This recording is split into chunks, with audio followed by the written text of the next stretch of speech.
Hello, my monstrosities. Hello once again. Today I bring to you the other side of the coin.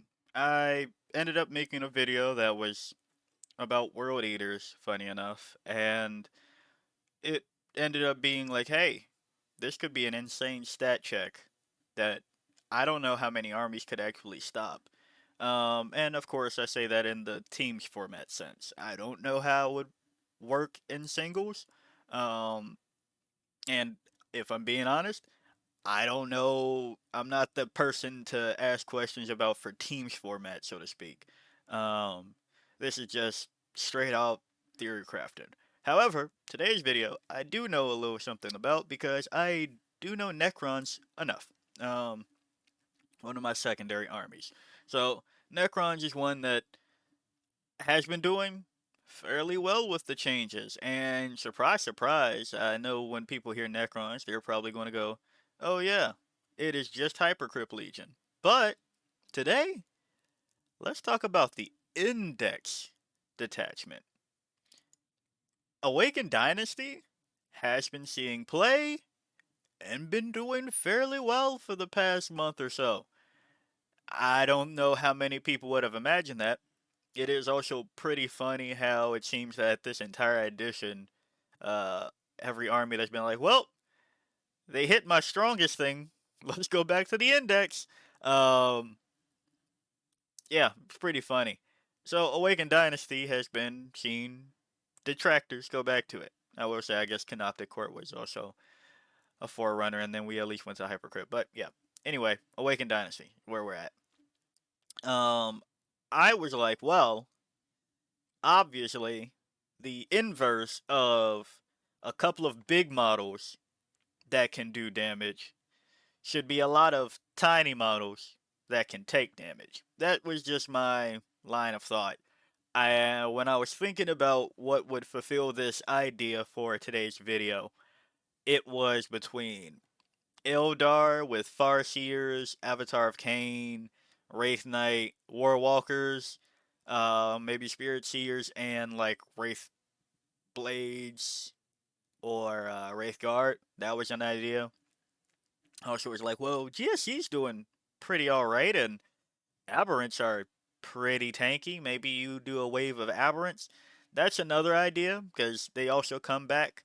Um, but I landed on Necrons, because they can come back.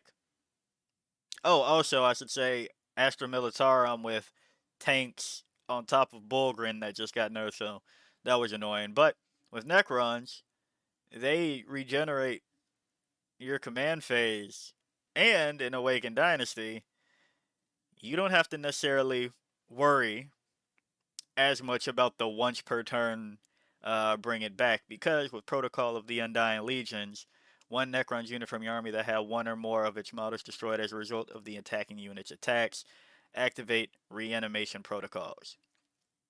So that's pretty pretty nasty when we talk about what we're going through. So Awakened Dynasty, just real simple. While a Necron's character model is leading this unit, each time a model in this unit makes an attack, add 1 to the hit roll. And the enhancements are pretty decent for the strategy too. Netherrealm Casket, while the bearer is leading the unit, models in that unit have stealth. And another one that could come in handy, but maybe as like a last resort, if you have the 15-point spare after you do this one for the strategy today, then this is one that you can do with or without. Uh, Dermal Bond, Anagic Dermal Bond. We're going to go with that. The bearer has the Feel No Pain 4-up ability. Not too many things you can put this on that will be amazing. You could put this on the Catacomb Command Bards. I've talked about that being um, a surprisingly tanky unit in the Codex. But yeah, we're going for somebody else with this one. And I already pulled that up. So, Imhotep the Stormlord. Let's just start it off that this is an interesting combination of things in which if you put Imhotep into the list, of course, you're going to be getting 1 CP at the start of your command phase. And combine that with the person that we will be putting the You know what? Let's all learn together. Let's all learn together. Pronunciation. Pronunciation. There we go. Sorry, I was away from my keyboard.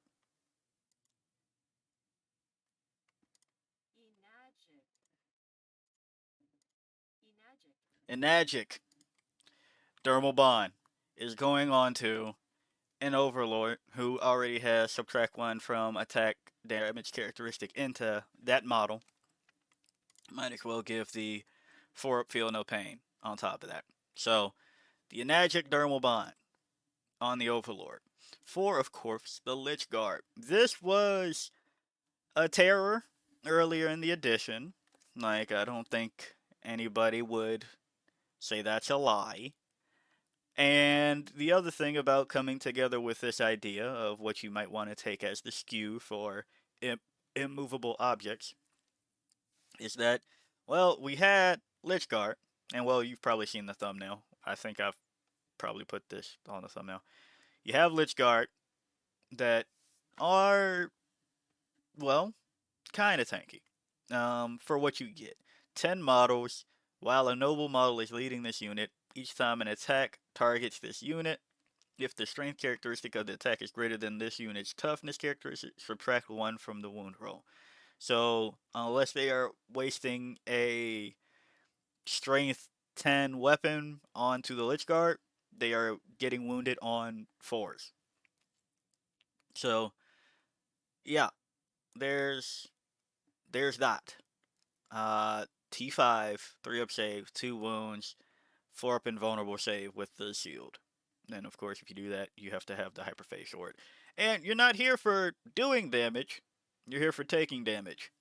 So, Lichard. And then the other side of that is, of course, the Technomancer with the Canoptic Rates. All of these become character units. Technomancer gives the unit a 5-up feel no pain. At the end of your movement phase, you can select one friendly Necrons model within 6 inches of the bearer. That model regains up to D3 lost wounds. Each model can only be selected for this ability once per turn. Cool. One model that took some damage. Just kick it up. And of course, we know that people hate the Canoptic Raves after the egregious crimes that they did. T6, 3-up save, 4-up invuln, 4 wounds. Each time this model ends a normal move, you can select one enemy unit it moved over during that move and roll 1d6 for each model in this unit.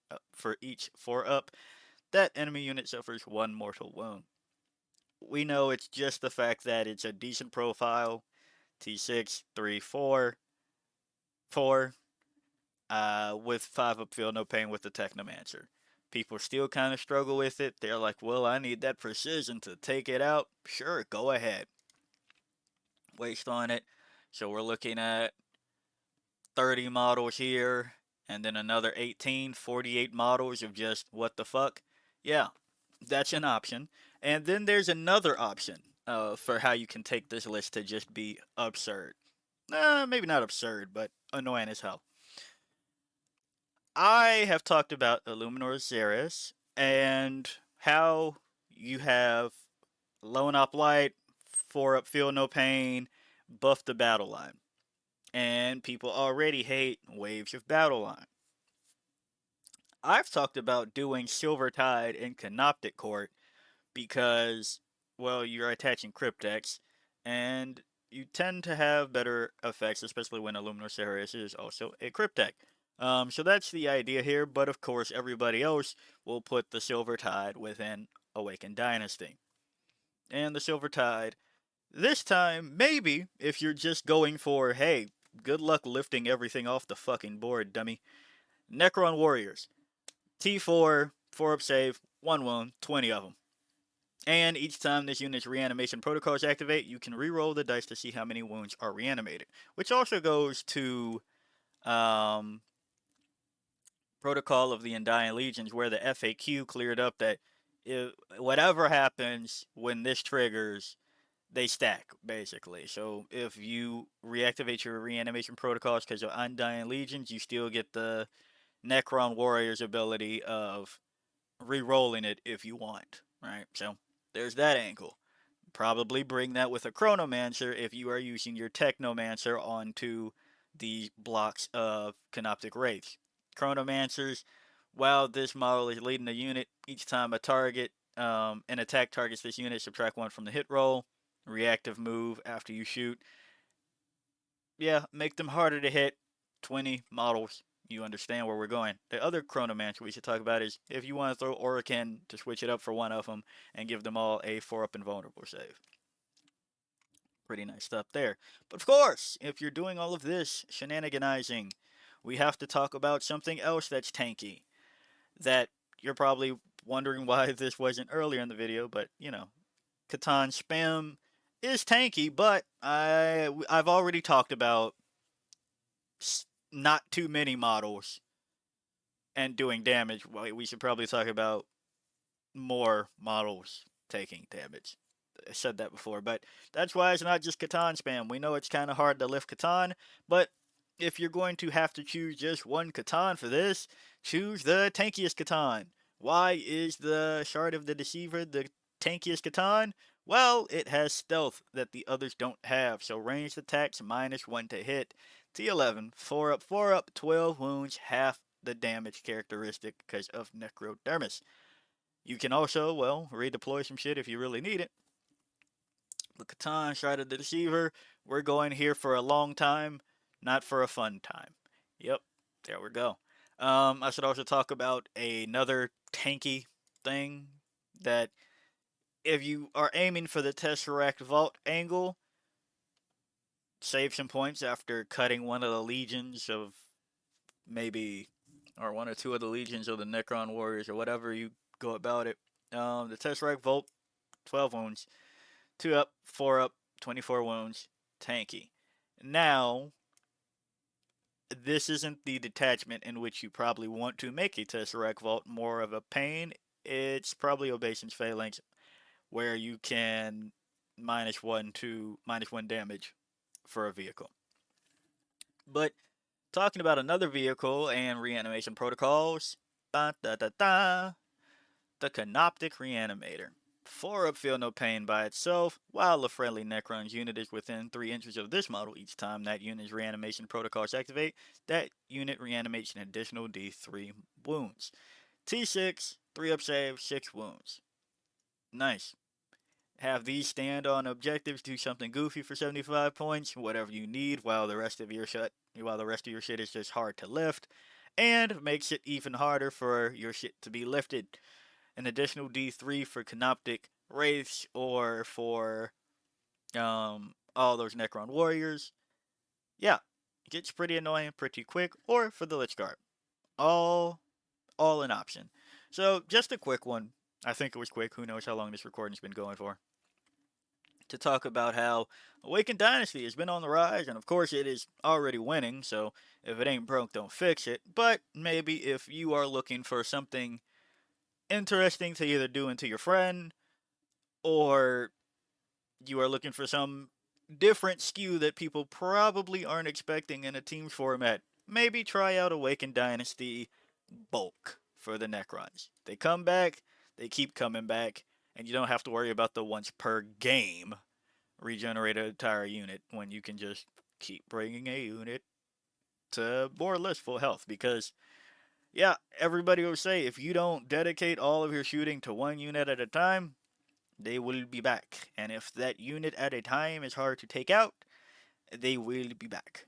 So yeah, if you like the video, like it. Got a comment for me, comment. And until next time, peace out, my monstrosities.